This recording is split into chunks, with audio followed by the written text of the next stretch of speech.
नमस्कार, हमारे साथ राजीव कुमार दुबे हैं जो वेस्ट चंपारण से आए हैं आज पटना के रविंद्र भवन में, और यहाँ पे हजारों हजार की संख्या में लोग आए हैं।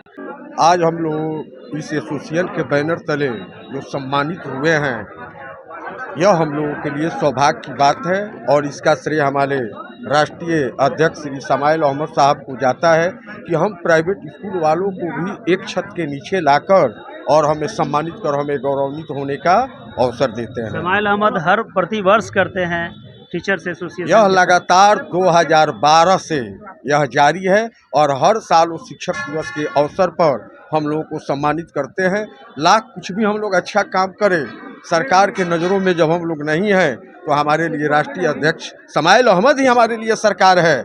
आज आपने इस रविंद्र भवन में आपने सुना बिहार सरकार के मंत्री दिलीप जायसवाल जी ने जो हकीकत बयां किया है, काश वैसा मंत्री बिहार सरकार का हकीकत को बयां करे तो बिहार को तरक्की के रास्ते पर ले जाने से कोई नहीं रोक सकता।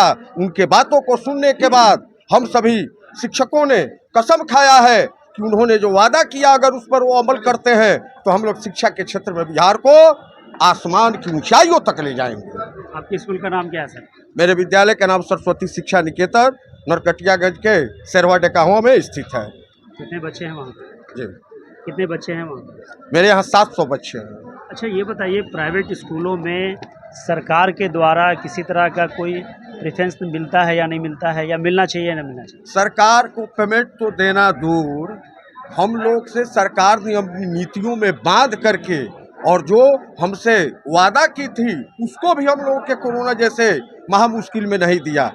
2012 से आरटी के तहत हम लोग जिन बच्चों का नामांकन करके पढ़ा रहे थे, अब उन बच्चों को भवन के नाम पर उन स्कूलों को छांट दिया गया है और जो स्कूल बच्चों को पढ़ाया है वो सारा पैसा उनके सरकार के खजाना में डूबा हुआ है। क्यों नहीं सरकार सरकारी स्कूल बंद करके 1 to 8 जो है अब प्राइवेट के हवाले कर दे सब और उसी को पैसा दे? अगर ऐसा सरकार प्रावधान ले आती है, अभी प्रशांत किशोर यही बात बोले हैं कि हम सरकारी स्कूलों को बंद कर देंगे और प्राइवेट के हवाले कर देंगे, और पैसा जो हम सरकारी स्कूलों में खर्च करते हैं वो प्राइवेट को हम दे देंगे। अभी तो सरकार की मंशा है, काश अगर जो सरकारी विद्यालयों पर वो खर्च कर रही है उसका 10% भी सरकार हम लोगों पर खर्च करके देखे, हम लोग शिक्षा के क्षेत्र में कहां से कहां तक ले जाएंगे। आज के इस भौतिकवादी युग में भी हम 300, 400, 500 रुपया माह पर स्कूल चलाकर और 15 से 20 शिक्षकों को रख करके और हम लोग विद्यालय का संचालन कर रहे हैं, और ऊपर से सरकार की उन नीतियों का हम शिकार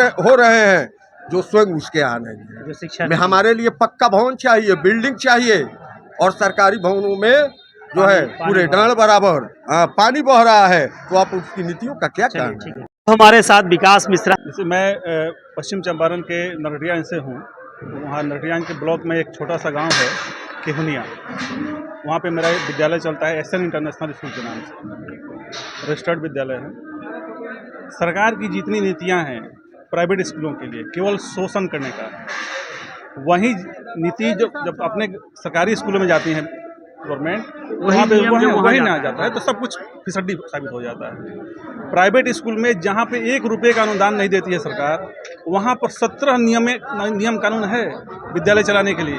पक्के भवन होने चाहिए, उसकी हाइट 11 फुट होनी चाहिए, प्रॉपर एग्जॉस्ट होनी चाहिए, उसमें इलेक्ट्रिसिटी होनी चाहिए, एक रूम में 4-4 फैन होने चाहिए, सारी व्यवस्था होनी चाहिए। 60% उसमें टीचर्स ट्रेंड टीचर होने चाहिए।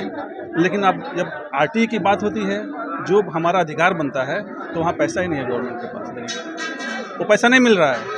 2014 से आरटी की व्यवस्था शुरू की बिहार सरकार ने केंद्र सरकार के दबाव पे, जो आज तक केवल 3 साल तक ही सिमट कर रह गई है। बाकी कोरोना जैसे महाकाल में, जो कोरोना में बहुत सारे निजी विद्यालय बंद हो गए पैसे के अभाव में, उस समय भी सरकार आगे नहीं आई और नहीं सोची कि प्राइवेट स्कूलों को सपोर्ट करना चाहिए। कम से कम उनका जो अधिकार है, आरटी का जो पैसा है, वो तो कम से कम दिया जाए। समाइल अहमद साहब का इस ओर क्या सरकार के प्रति वार्ता कुछ हुई है आप लोगों की? इनकी हमारे जो राष्ट्रीय अध्यक्ष हैं समाइल अहमद साहब, ये सरकार से 1 to 1 एवरी डे रोज लड़ रहे हैं, और उनके पीछे 2 लाख से ज़्यादा प्राइवेट स्कूल हैं पूरे देश में।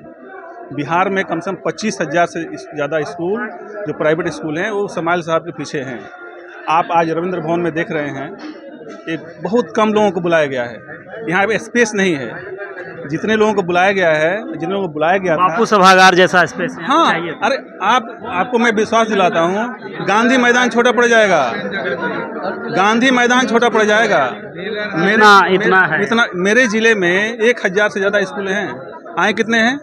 लगभग 100 जिला है, मान लिया जाए लगभग 100 के आसपास, लगभग 100 के आसपास आए हैं। आप सोचिए कि सारे निजी विद्यालय अगर आ जाएं पटना, तो पटना की क्या दुर्गति होगी। यहाँ पे चलने के लिए रास्ते नहीं होंगे। लेकिन बिहार सरकार की जो पॉलिसी है, सारी पॉलिसी, सारे रोज आप जब जाइएगा ना साइट पे, जो बिहार सरकार की जो साइटें हैं, एवरी डे 3, 4, 5 नोटिस आते हैं रोज, ये करना है, वो करना है, वो करना है। लेकिन किया कैसे जाएगा, इसकी कोई व्यवस्था नहीं है। ठीक है, धन्यवाद। राजीव कुमार दुबे ने एक बहुत बड़ी बात कही है कि जो सरकारी शिक्षा नीति है उसमें आप देखिए कि हम प्राइवेटों को कहा जाता है भवन बढ़िया हो, प्लेग्राउंड हो और भी ऐसे बहुत सारे सिक्योरिटी का मामला हो, लेकिन सरकारी स्कूलों को जाकर देखिए ना उनका छत सही है, ना भवन सही है, ना कोई सिक्योरिटी है, कुछ भी सही नहीं है। उसके बाद भी अरबों अरब रुपया का बजट पेश होता है और उतना रुपया खर्च किया जाता है और बच्चों की शिक्षा में किसी तरह का कोई वृद्धि नहीं है। अगर उसका 10% ही प्राइवेट स्कूलों को दे दिया जाए तो उन पैसों से इन बिहार के बच्चों को बेहतर से बेहतर शिक्षा हम लोग देने का काम करेंगे और सरकारी पैसा भी बचेगा और उनकी परेशानियां भी बचेगी। मैं आदम परवेज़, आप तक देश की आवाज़ के लिए, पटना से।